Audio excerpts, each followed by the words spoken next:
بھی کسی نے نہیں کرنا. جتنے بیٹھے ہو دونوں ہاتھ اٹھا کے, شرمانے کی بات نہیں ہے. جتنے نبی کے غلام ہیں دونوں ہاتھ اٹھا کے سب کہہ دو, سب رسولوں سے اعلیٰ ہمارا. اب میرے ساتھ کہیے گا, در پہ غیروں کے زحمت نہ فرمائیے, بھیک لینے مدینے چلے جائیے. کوئی دیتا ہے تو سامنے لائیے, کون دیتا ہے دینے کو منہ چاہیے. دینے والا ہے سچا ہمارا. اب نہ دل پہ کوئی بات نیچے کے ہے, جام کوثر کوئی دم نہ پیچھے کے ہے. اے نصیر افسرا ہم نہ کیچے کے ہے, ہم صدوں کو رضا مجتدیچے کے ہے. بے کسوں کا سہارا. خوش رہو بھائی دوستو.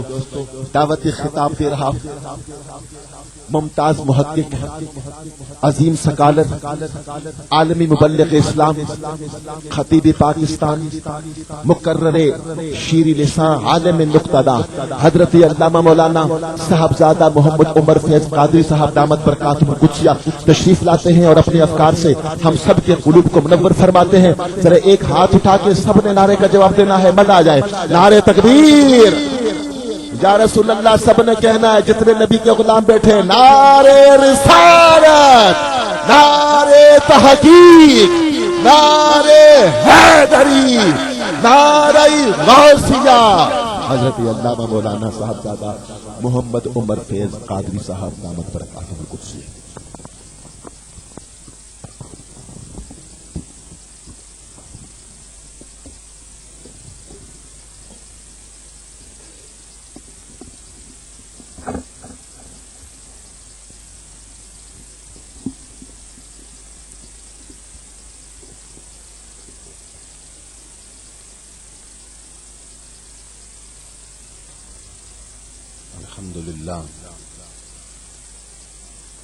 الحمد لله الذي زين النبيين بحبيبه المصطفى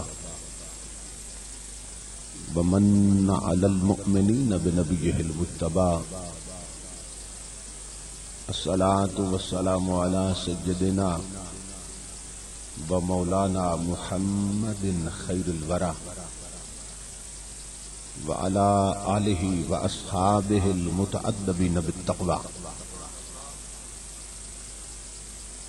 أما بعد فأعوذ بالله السميع العليم من الشيطان اللئيم الرجيم. بسم الله الرحمن الرحيم. فاذكروا آلاء الله لعلكم تفلحون. صدق الله مولانا العظيم. إن الله وملائكته يصلون على النبي يا أيها الذين آمنوا صلوا عليه وسلموا تسليما.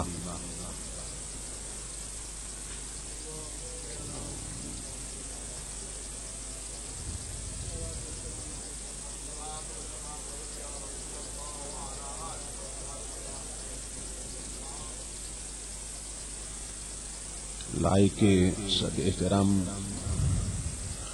سرمایہ ملت, یادگار اسلاف, شیخ طریقت حضرت علامہ پیر سید جاوید احمد شاہ صاحب نوری دامت برکاتہ العالیہ, دیگر معزز علماء کرام, عظیم شناخان رسول, برادر عزیز جناب ریحان حبیب سہروردی صاحب, نقیب شہیر برادر محترم جناب بدر اسلام بدر صاحب, اور معزز خواتین و حضرات, اللہ رب العزت کا لاکھ لاکھ شکر ہے کہ جس نے اپنی توفیق خاص سے آپ کو اور مجھے آج کی اس ذی وقار مجلس میں حاضری کا شرف عطا کیا, اور بارگاہ رسالت مآب صلی اللہ تعالی علیہ وآلہ وسلم میں گلہائے عقیدت پیش کرنے کی سعادت عطا فرمائی. اس عظیم الشان پروگرام کے انعقاد پر میں برادر عزیز نقیب اہل سنت جناب واجد حسین نقشبندی صاحب اور ان کے جملہ رفقا اور معاونین کی خدمت میں دل کی اچھا گہرائیوں سے ہدیہ تبریک و تحسین پیش کرتا ہوں اور دعا کرتا ہوں کہ اللہ پاک ان کی اس کاوش کو اپنی بارگاہ میں اور اپنے محبوب صلی اللہ تعالی علیہ وآلہ وسلم کی بارگاہ میں شرف قبولیت عطا فرمائے۔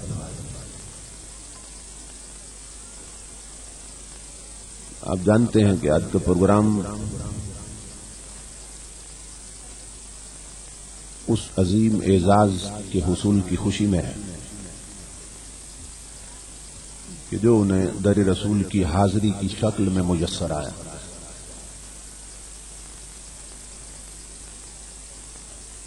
تو یہ حاضری کے بعد حاضری ہے۔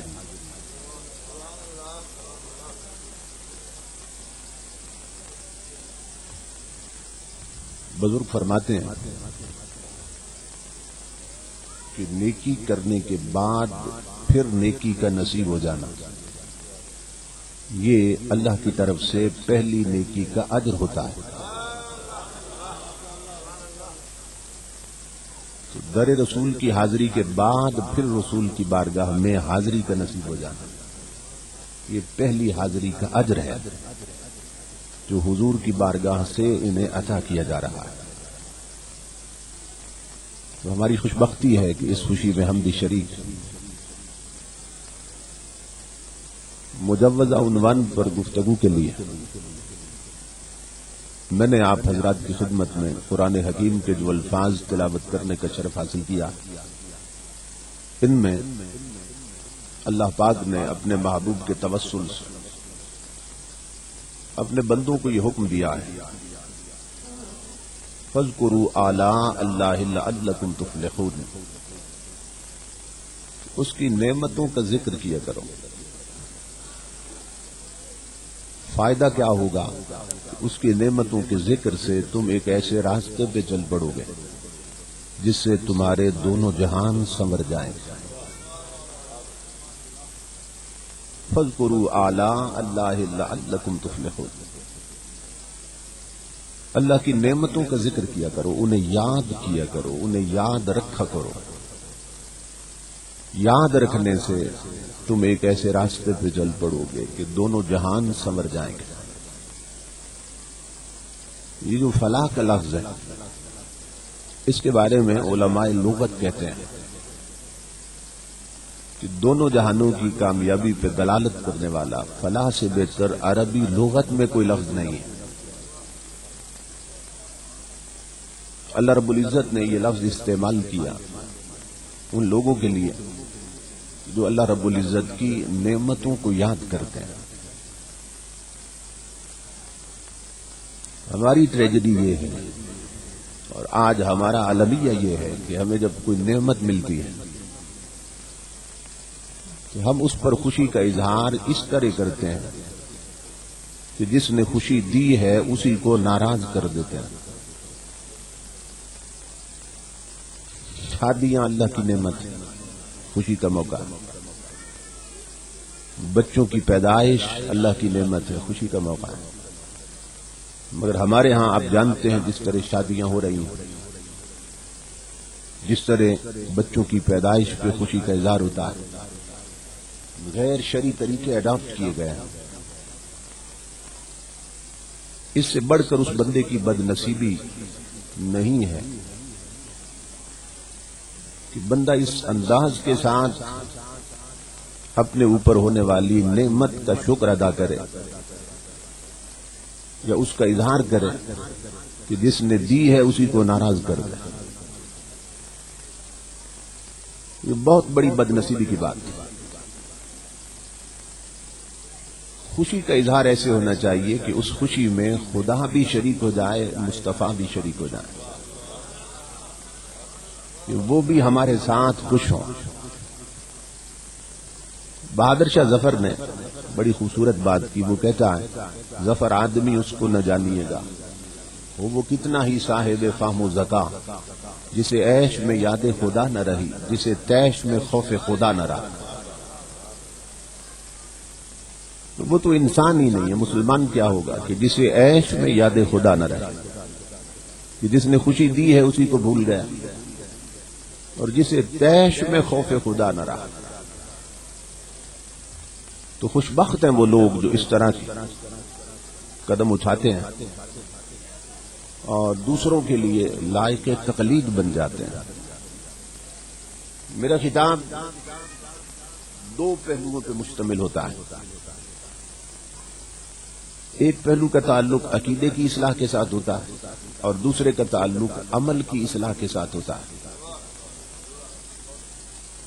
کیونکہ ہمارے معاشرہ میں دو قسم کی منافقت چل رہی ہے۔ کچھ لوگ وہ ہیں جن کا عقیدہ صحیح ہے مگر عمل خراب ہے، اور کچھ لوگ وہ ہیں کہ جن کا عمل صحیح ہے مگر عقیدہ خراب ہے۔ عقیدہ صحیح ہو اور عمل خراب ہو، اس کو نفاق عملی کہتے ہیں، اور اگر عقیدہ خراب ہو اور عمل صحیح ہو اس کو نفاق اعتقادی کہتے ہیں۔ یہی وجہ ہے کہ نتائج دونوں طرف پیدا نہیں ہو رہے ہیں، کیونکہ ایک طرف عقیدے میں منافقت ہے، دوسرے طرف عمل میں منافقت۔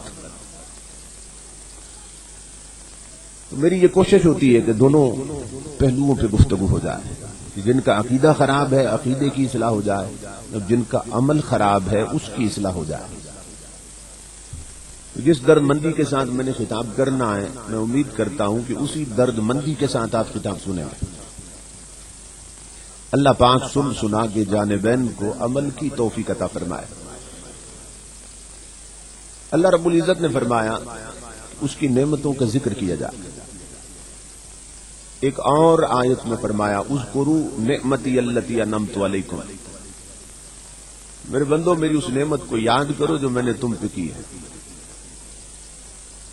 ایک اور مقام پہ قرآن میں فرمایا وَأَمَّا بِنِعْمَةِ رَبِّكَ فَحَدِّثْ، اپنے رب کی نعمتوں کا چرچا کیا کرو۔ اور اس حد تک حدیث پاک میں نبی اکرم صلی اللہ تعالی علیہ وآلہ وسلم نے فرمایا ان اللہ یحب ان یرا اثر نعمتہ علی عبدہ، اللہ پاک اس بات کو پسند کرتا ہے کہ جس کو اس نے نعمت دی ہے اس کے جسم پر اس نعمت کا اظہار ہو۔ اپنے بندے کے جسم پر نعمت کے اظہار کو اللہ پسند کرتا ہے۔ تو نعمتوں کے ذکر کا حکم دیا، نعمتوں کے اظہار کا حکم دیا۔ کیوں؟ کہ بندہ جب نعمت یاد کرتا ہے تو پھر اس پہ شکر بھی یاد رہتا ہے۔ اگر نعمت ہی یاد نہ ہو تو اس پہ شکر کہاں یاد رہے گا؟ بہت سے لوگ ہیں انہیں نعمتیں ہی یاد نہیں ہیں، ان نعمتوں پر عیاشی یاد ہے، رب کی نافرمانی یاد ہے، مگر نعمت یاد نہیں ہے، تو جس کی وجہ سے اس پر شکر سے محروم رہتے ہیں۔ تو اللہ پاک نے فرمایا میری نعمتوں کا ذکر کیا جائے تاکہ تم شکر کے راستے پہ چل پڑو۔ اب پھر ذہن میں سوال پیدا ہوتا ہے کہ وہ ذات شکر کیوں کرانا چاہتی ہے؟ فرمایا لئن شکرتم لازیدنکم، شکر اس لیے کرانا چاہتا ہوں کہ میرا اپنا قانون ہے قرآن میں، بندو اگر شکر کرتے رہے تو مجھے اپنی عزت کی قسم میں تمہاری نعمتیں کبھی مٹنے نہیں دوں گا۔ آپ جانتے ہیں شکر کرنے سے نعمتیں بڑھتی ہیں، یہ سچے رب کا وعدہ ہے، یہ کسی سیاست دان کا وعدہ نہیں، رحمان کا وعدہ ہے۔ فرمایا لئن شکرتم لازیدنکم، اگر تم نے شکر کیا تو فرمایا ہمیں اپنی عزت کی قسم بندو ہم تمہاری نعمتیں گھٹنے نہیں دیں گے، بڑھاتے جائیں گے۔ تو قرآن حکیم ہمیں یہ بتا رہا ہے کہ اللہ کے شکر سے نعمتیں بڑھتی ہیں، شکر سے نعمتیں بڑھتی ہیں۔ اب پھر دیکھنا یہ ہے کہ اس کا شکر کیسے کیا جائے۔ کہ جس سے نعمتیں بڑھتی. ہم جو عوام پاکستان ہیں ہماری نعمتیں بڑھ رہی ہیں کہ گھٹ رہی ہیں؟ یہاں تو ہمارے حکمران مساوات پیدا کر رہے ہیں. امام الانبیاء نے جو مساوات پیدا کی تھی نہ وہ اور تھی، اور ان کا کنسپٹ بدلا ہوا. یہ کہتے ہیں کہ جس کا گھر ہے اس سے گھر چھین لو، مساوات پیدا ہو رہی، تاکہ وہ بے گھر جیسا بن جائے. جس کے سر پہ پگڑی ہے وہ چھین لو تاکہ وہ ننگے سر والے جیسا بن جائے. یہاں مساوات اس انداز سے پیدا کی جاتی ہے.